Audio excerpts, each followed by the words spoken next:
اعوذ باللہ من الشیطان الرجیم، بسم اللہ الرحمن الرحیم۔ حکیم قیوم خان صدری مجربات یوٹیوب چینل پر اپنی بھائیوں سے مخاطب ہے، اور آج میں اپنے بھائیوں کے لیے اس چینل پر ایک ایسے نسخے کا انتخاب کرتا ہوں جو نہایت ہی مفید نسخہ ہے، اور اکثر بلڈ پریشر والی مریض یہ گلا کرتے ہیں کہ ہم کو کوئی فکی چاہیے، معدے کے لیے ہمارے معدے کا مسئلہ ہے، یعنی جو غذا ہم کھاتے ہیں وہ صحیح ہضم نہیں ہوتا، لیکن پھر حکومت کے پاس ان کے لیے کوئی چیز ایسا نہیں ہوتا جو بلڈ پریشر والی مریض بھی استعمال کر سکتے ہیں۔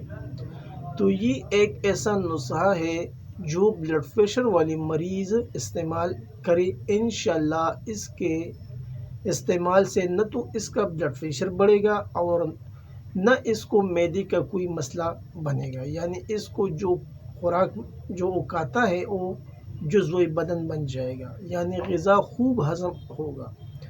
ابھی اس دوائی کا نام جو رکھا ہے وہ حازم دوا ہے، یعنی یہ ہائی بلڈ پریشر مریضوں کے لیے ایک تحفہ نایاب ہے۔ ابھی اس نسخے کے اندر آپ کو کون سی چیزوں کی ضرورت ہوگی وہ آپ بھائی نوٹ فرما لیں۔ گل سرخ، کشنیز، زیرہ سفید، آملہ خشک، پوست ہلیلہ زرد، الائچی کالا، ہر ایک آپ کو لینا ہے ایک ایک تولہ۔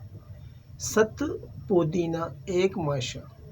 اجزاء ایک بار پھر نوٹ فرما لیں۔ گل سرخ، کشنیز، زیرہ سفید، آملہ خشک، پوست ہلیلہ زرد، الائچی کالا، ہر ایک ایک تولہ، اور ست پودینہ آپ کو لینا ہے ایک ماشا۔ ابھی اس کا جو اگلا مرحلہ ہے وہ اس کی ترکیبی تیاری ہے۔ تمام چیزوں کو الگ الگ صاف کر کے اس کا الگ الگ سپوپ بنا لیں، اور پھر آخر میں یکجان کر لیں۔ آپ کا سپوپ ہاضم دوا تیار ہے۔ ابھی اس کا جو اگلا مرحلہ ہے وہ طریقہ استعمال ہے۔ ایک ماشا کی مقدار میں صبح و شام غذا کے بعد پانی سے آپ استعمال کر سکتے ہیں۔ ابھی اس کے کچھ فوائد وہ تو میں نے پہلے آپ کو بتائے، لیکن یہ بلڈ پریشر والے مریض جو نمکیات والی دوا نہیں لے سکتے ان کے لیے تحفہ ہے۔ ہاضم ہے، ریا خارج کرتا ہے اور پیٹ کے نفخ کو ختم کرتا ہے۔